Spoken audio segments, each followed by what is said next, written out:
Hello everyone. हमारा आज का टॉपिक है माइक्रो एंड मैक्रो एनालिसिस, व्यष्टि और समष्टि विश्लेषण। आर्थिक विश्लेषण के लिए या आर्थिक विश्लेषण हेतु निम्न 3 दृष्टिकोण ही अधिक प्रचलित हैं। पहला है स्थैतिक एवं प्रावेगिक विश्लेषण, जो हमने ऑलरेडी डिस्कस कर लिया है। दूसरा है व्यष्टि एवं समष्टि विश्लेषण, जो कि आज और कल में हम डिस्कस करेंगे। और तीसरा है साम्य विश्लेषण। आज हम बात करते हैं व्यष्टि विश्लेषण की या माइक्रो इकोनॉमिक्स की बात करते हैं। व्यष्टि या सूक्ष्म इकोनॉमिक्स की बात करते हैं। माइक्रो और मैक्रो को इकोनॉमिक्स की 2 शाखाएं भी माना जाता है। आज हम माइक्रो इकोनॉमिक्स के बारे में जानेंगे। माइक्रो इकोनॉमिक्स होती क्या है, डेफिनेशन क्या है। व्यष्टि या सूक्ष्म अर्थशास्त्र आर्थिक विश्लेषण की वह शाखा है जिसमें अर्थव्यवस्था की व्यक्तिक इकाइयों के उद्देश्यों तथा व्यवहार का अध्ययन किया जाता है। यानी इंडिविजुअल इकाइयों के उद्देश्य और व्यवहार का अध्ययन इसके अंतर्गत किया जाता है।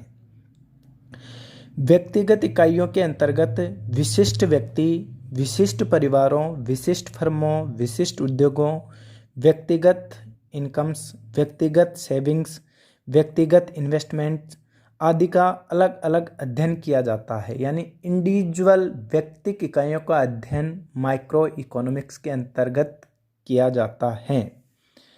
व्यष्टि अर्थशास्त्र में योगों या समग्र का भी अध्ययन किया जाता है, पर ये योग संपूर्ण अर्थव्यवस्था से संबंधित न होकर किसी विशेष क्षेत्र से संबंधित होते हैं। यहाँ ये बात ध्यान रखने वाली बात है कि माइक्रो इकोनॉमिक्स के अंतर्गत इंडिविजुअल यूनिट्स का अध्ययन तो होता ही है, साथ ही एग्रीगेट या टोटल का भी अध्ययन किया जाता है, पर वह एग्रीगेट संपूर्ण इकोनॉमी को प्रेजेंट नहीं करते, बल्कि किसी इंडिविजुअल या विशेष क्षेत्र से संबंधित का टोटल या समग्र होता है। व्यष्टि अर्थशास्त्र के प्रकार कितने हैं, रूप कितने हैं। व्यष्टि अर्थशास्त्र के 3 रूप हैं, 3 प्रकार हैं। ये हमने ऑलरेडी इनके बारे में पढ़ चुके हैं हम। पहला है व्यष्टि आर्थिक स्थितिकी। यह आर्थिक विश्लेषण की वह शाखा है जिसके अंतर्गत किसी समय बिंदु पर व्यष्टि घटकों के पारस्परिक संबंधों में संतुलन की स्थिति की व्याख्या की जाती है। इसका मैंने एक डायग्राम आपको समझाया करता है, जिसमें डिमांड और सप्लाई के द्वारा प्राइस का डिटरमाइन हो रहा था, और वो प्राइस उस समय तक बनी रहती है जब तक कि डिमांड और सप्लाई में किसी प्रकार का कोई परिवर्तन नहीं होता। दूसरा जो रूप है वह है व्यष्टि आर्थिक तुलनात्मक स्थिति की। इसमें क्या है, यह व्यष्टि विश्लेषण की वह शाखा है जिसके अंतर्गत विभिन्न समय बिंदुओं पर विभिन्न घटकों के पारस्परिक संबंधों से स्थापित विभिन्न संतुलनों की तुलनात्मक व्याख्या की जाती है। इसका भी हमने डायग्राम बना के समझा था, जिसमें एक सप्लाई वक्र था और 2 डिमांड वक्र थे, जिसमें 2 साम्य प्राप्त हो रहे थे और 2 साम्यों के मध्य तुलना की जा रही थी विभिन्न समय पर। ठीक है, ये व्यष्टि आर्थिक तुलनात्मक स्थिति दर्शाती है। और तीसरा जो इसका रूप है व्यष्टि प्रावेगिकी। यह व्यष्टि विश्लेषण की वह शाखा है जिसमें प्रारंभिक साम्य अवस्था से नई साम्य अवस्था तक पहुंचने के लिए परिवर्तनों की प्रक्रिया एवं मार्ग की व्याख्या की जाती है। यह भी हमने ऑलरेडी पढ़ लिया है। अब बात करते हैं व्यष्टि अर्थशास्त्र का क्षेत्र कौन कौन से हैं। व्यष्टि अर्थशास्त्र के अंतर्गत कौन कौन से एरियाज आते हैं, कौन कौन से स्कोप हैं। इनको 5 कैटेगरी में डिवाइड किया गया है। उपभोग के सिद्धांत, उत्पादन के सिद्धांत, वस्तु कीमत सिद्धांत, साधन कीमत सिद्धांत और आर्थिक कल्याण के सिद्धांत। एक एक की बात करें। उपभोग के सिद्धांत, थ्योरी ऑफ कंजम्पशन। इसके अंतर्गत व्यक्तिगत व्यवहार से संबंधित सीमांत उपयोगिता हार्स नियम, अधिकतम संतुष्टि नियम यानी सम सीमांत उपयोगिता नियम, उपभोक्ता की बचत का नियम, मांग का नियम, मांग की लोच आदि नियमों का अध्ययन किया जाता है। यह सेपरेटली अपन आगे पढ़ेंगे एक एक नियम के बारे में। दूसरा जो इसका क्षेत्र है उत्पादन के सिद्धांत। इसके अंतर्गत उत्पादन के विभिन्न साधनों के संयोग से उत्पादन फलन, प्रोडक्शन फंक्शंस, उत्पादन के जो नियम हैं वो पैमाने के प्रतिफल, उत्पादन की लागतों तथा अधिकतम उत्पादन संबंधी नियमों का अध्ययन किया जाता है। ये उत्पादन के प्रोडक्शन के अंतर्गत पढ़ते हैं, प्रोडक्शन थ्योरी के अंतर्गत पढ़ा जाता है। कॉस्ट को, पैमाने के प्रतिफल, उत्पादन नियमों को, इनका अध्ययन भी हम सेपरेटली आगे करेंगे। तीसरा जो इसका एरिया है, वस्तु कीमत सिद्धांत। विभिन्न बाजार अवस्थाओं में फर्मों द्वारा वस्तुओं के मूल्य निर्धारण और लाभ अधिकतमकरण के सिद्धांतों का अध्ययन इसके अंतर्गत किया जाता है। यानी कैसे विभिन्न बाजारों में प्राइस का डिटरमाइन होता है और कैसे लाभ अधिकतमकरण के सिद्धांत अपनाए जाते हैं, या उनको कैसे उनका अध्ययन आगे करेंगे। जैसे पूर्ण प्रतियोगिता हुआ, विभिन्न बाजार अवस्थाओं के बारे में हम इसके अंतर्गत पढ़ेंगे वस्तु कीमत सिद्धांत। जैसे पूर्ण प्रतियोगिता हुआ, एकाधिकार हुआ, अपूर्ण प्रतियोगिता हुआ, मूल्य विभेदीकरण हुई। इन सब बाजार अवस्थाओं में प्राइस का डिटरमाइन कैसे किया जाता है और लाभ को अधिकतमकरण किस प्रकार किया जाता है, इनके बारे में हम पढ़ेंगे आगे इंडिविजुअल। नेक्स्ट इसका क्षेत्र है साधन कीमत सिद्धांत या वितरण के सिद्धांत। उत्पादन के विभिन्न साधनों को कुल उत्पत्ति में से प्रतिफल देना, यानी टोटल जो प्रोडक्शन हुआ है उसमें से प्रत्येक साधन को कितना रिटर्न मिलना चाहिए, कितना उसका प्रतिफल मिलना चाहिए, इसका अध्ययन इसके अंतर्गत करता है। इसके अंतर्गत आता है साधन कीमत सिद्धांत के अंतर्गत। जैसे श्रम को मजदूरी दी जाती है, भूस्वामी को लगान दिया जाता है, इस प्रकार आदि। और लास्ट इसका क्षेत्र है आर्थिक कल्याण का क्षेत्र। व्यष्टि मूलक सिद्धांतों के आधार पर आर्थिक कल्याण का विश्लेषण किया जाता है। जो माइक्रो से रिलेटेड जो सिद्धांत हैं, जो अपन ने इतने सारे सिद्धांत देखे, चाहे वह उपभोग से रिलेटेड हो, उत्पादन से रिलेटेड हो, वस्तु कीमत से रिलेटेड हो, साधन कीमत से रिलेटेड हो, इनके आधार पर फिर आर्थिक कल्याण का विश्लेषण, इकोनॉमिक वेलफेयर का विश्लेषण किया जाता है। ये पांच प्रकार के क्षेत्र हैं जो व्यष्टि विश्लेषण के अंतर्गत आते हैं।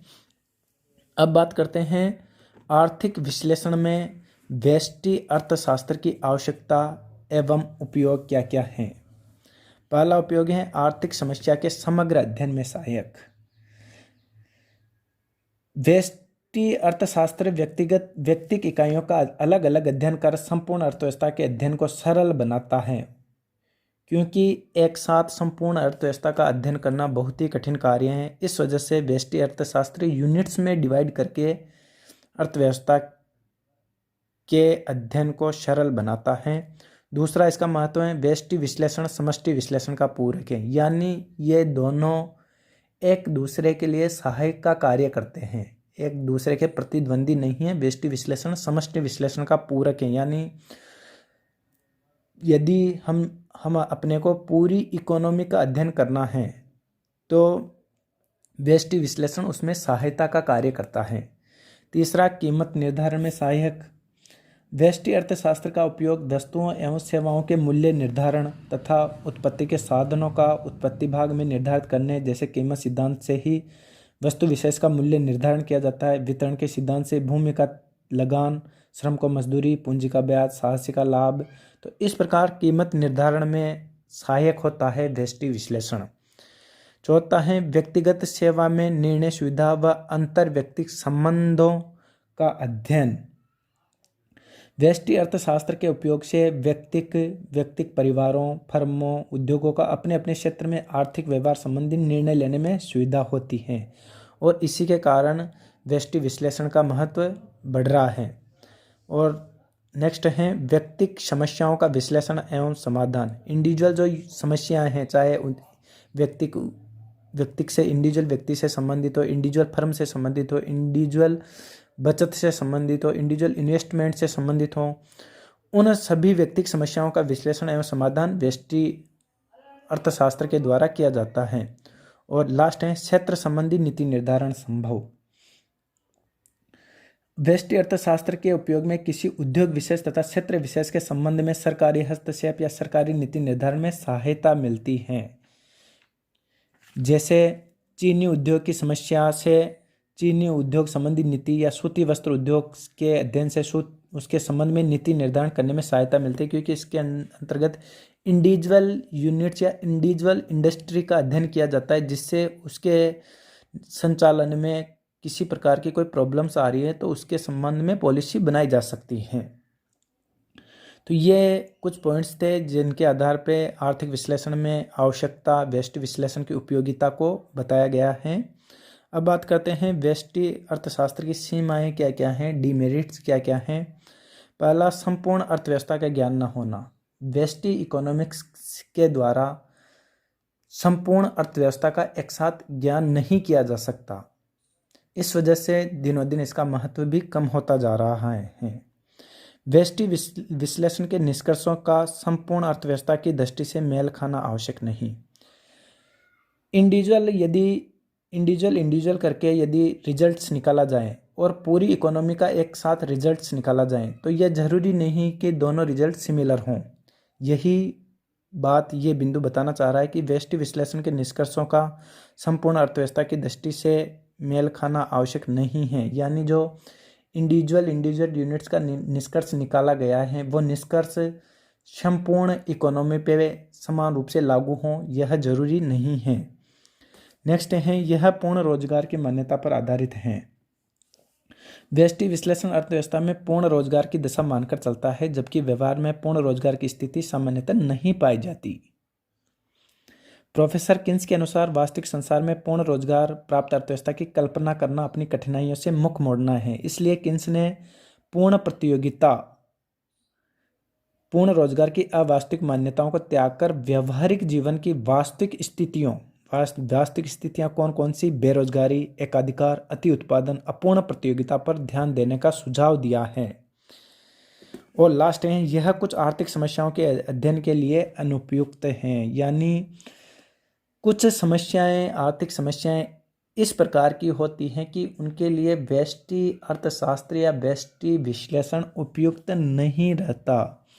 उदाहरण के लिए राष्ट्रीय स्तर की इन समस्याओं में रोजगार योजना, राष्ट्रीय आय व धन का वितरण, विदेशी विनिमय, अंतर्राष्ट्रीय व्यापार, प्रशुल्क नीति, राजस्व, औद्योगिकरण, आर्थिक नीतियाँ, बैंकिंग आदि के विश्लेषण में माइक्रो इकोनॉमिक्स सर्वथा अनुपयुक्त हैं। यानी यह उपयुक्त नहीं है। तो इन बिंदुओं के आधार पे हम माइक्रो इकोनॉमिक्स के दोष गिना सकते हैं, सीमाएं बता सकते हैं। यह था माइक्रो इकोनॉमिक्स के बारे में। कल पढ़ेंगे हम मैक्रो इकोनॉमिक्स के बारे में। धन्यवाद।